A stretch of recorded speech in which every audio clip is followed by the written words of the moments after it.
ସମ୍ବଲପୁର ଜିଲ୍ଲାର କୁଚିଣ୍ଡା ବ୍ଲକ ଅନ୍ତର୍ଗତ କୁଲେଇଗଡ଼ ପଞ୍ଚାୟତର କୁଡ଼ାପଡ଼ା ଗାଁର ସରୋଜ ମେହେର ସବୁଥର ପରି ଏଥର ମଧ୍ୟ ପନିପରିବା ଚାଷ କରିଛନ୍ତି। ଝୁଣଗା, କାକେର, ଜହ୍ନି, କଲରା, ମୂଳା, ଲଙ୍କା, ମାଖନ ଚାଷ କରି ନିଜର ପରିବାର ସେ ପୋଷିଥାନ୍ତି। ହେଲେ ପନିପରିବା ଚାଷ ଉପରେ ବିପଦ ମାଡ଼ି ଆସିଛି। ରାତି ହେଲେ ଚାଷ ନଷ୍ଟ ହେଉଛି। ରାତି ପାହିଲେ ଝୁଣଗା, କାକେର, ଜହ୍ନି, ମାଖନ ଅନେକ ସବୁ ଛୋଟ ଛୋଟ ଟୁକୁଡ଼ା କରି ନଷ୍ଟ କରି ଖାଇ ଦେଉଛନ୍ତି। ଦିନବେଳେ ବିଭିନ୍ନ ପକ୍ଷୀମାନେ ଅମଳ ଫସଲ ଖାଇ ଦେଉଛନ୍ତି। ସେ ଅନେକ ଉପାୟ କରି ବିଫଳ ହେଲା ପରେ ତାଙ୍କର ପରିଶ୍ରମ ସବୁ ଫସଲ ଫାଟି ଯାଉଥିଲା। ହେଲେ ସେ ଧୈର୍ଯ୍ୟହରା ହୋଇ ପଡ଼ିଥିଲେ।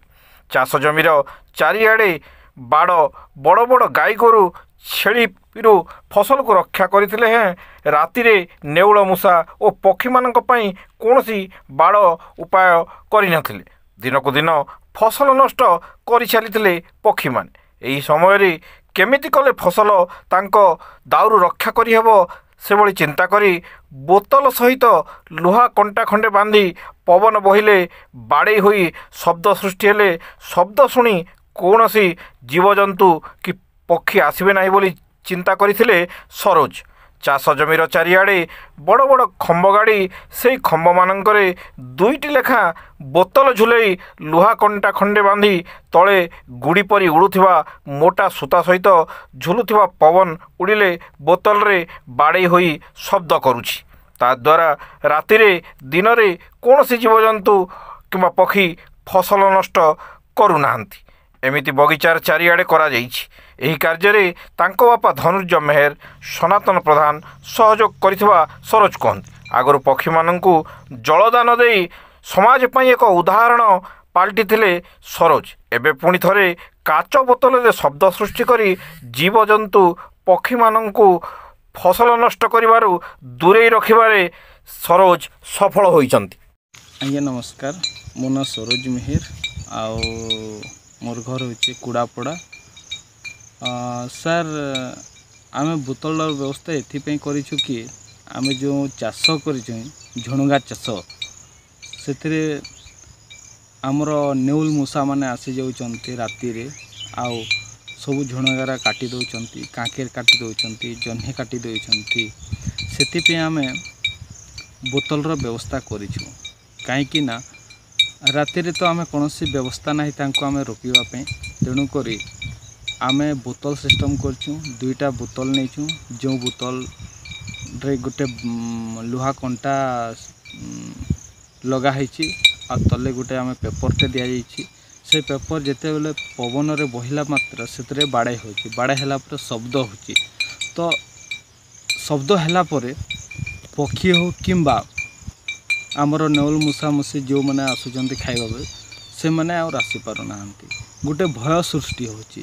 ଶବ୍ଦ ହେଲା ପରେ ଭୟ ସୃଷ୍ଟି ହେବା ଦ୍ୱାରା ସେମାନେ ଆସୁନାହାନ୍ତି। ସେଥିପାଇଁ ଆମେ ବୋତଲର ବ୍ୟବସ୍ଥା କରିଛୁ। ଆମେ ଚାରିଆଡ଼େ ଆମର ଯେଉଁ ଚାଷ କରାହେଇଛି ସେ ଚାରିଆଡ଼େ ଆମେ ସବୁ ଜାଗାରେ 2ଟା ଲେଖା ଖମ୍ବା ଗାଡ଼ିକି ଆମେ ବୋତଲର ସିଷ୍ଟମ୍ କରିଛୁ। ସେଟା ଚାରିଆଡ଼େ ପବନ ଯେତେବେଳେ ବହିଲା ମାତ୍ରେ ବାଡ଼େଇ ହେଉଛି ଆଉ ଶବ୍ଦ ସୃଷ୍ଟି କରୁଛି। ସେଥିପାଇଁ ପକ୍ଷୀମାନେ ବି ଆସୁନାହାନ୍ତି କି ଆମର ଯେଉଁ ନେଉଲ ମୂଷା ଆଉ ମୂଷାମାନେ ଆସିକି ସେଟା କ୍ଷତି କରୁନାହାନ୍ତି। ସେଥିପାଇଁ ଆମେ ଏଇଟା ବ୍ୟବସ୍ଥା କରିଛୁ। मोर घर कुड़ापड़ा। ଆପଣ କାଁ ହେଲା ଯେ ବୋତଲର ବ୍ୟବସ୍ଥା କରିଛନ୍? नी आज्ञा आउ हमर काଣା मूषा नेउल मूषा खाई दूछन, तैदी चुड़े चुड़गन खाई दूछन। चाषटे करिछुँ सबू तो खाईगला नरखार करदेले बोले इटा बोतल देछुँ बोले एखन टिके हमें शांति रहछुँ। आज्ञा काଣା एटा बोतल देला पर जोगी लागुछि कि नी लागबा? नहीं नहीं आज्ञा मुट्टे नी लागबार। हमें तो जहाँ भी चमक धमकटे करिछुँ आउ सेमना केनता करिगला आउ बेले एटा पवन आसला कर सब बेले बाजू पवन आले सब खन बाजू छे। आज्ञा बेले एटा केते दिन हला न? इटा हला ना आज्ञा 15 मासे हला ना। आपण ई व्यवस्था करिछो? हाँ, ये व्यवस्था करिछुँ। जाल भी खेली देखलुँ, जालती भी नहीं लागले। नाना उपाय करी देखलुँ, घुड़का भी बजे देखलुँ से 3 थीर सेटा भी नहीं हला। बेले लास्ट ना बोतल व्यवस्था करिगला। एखन टिके शांति रे अछुँ। सब तो मूषा काटी देले चाष बास सब नेउल मूषा काटी देले। आ काँ करमु आज्ञा से बुता हेले करिछुँ। आ काँ करमु कहत?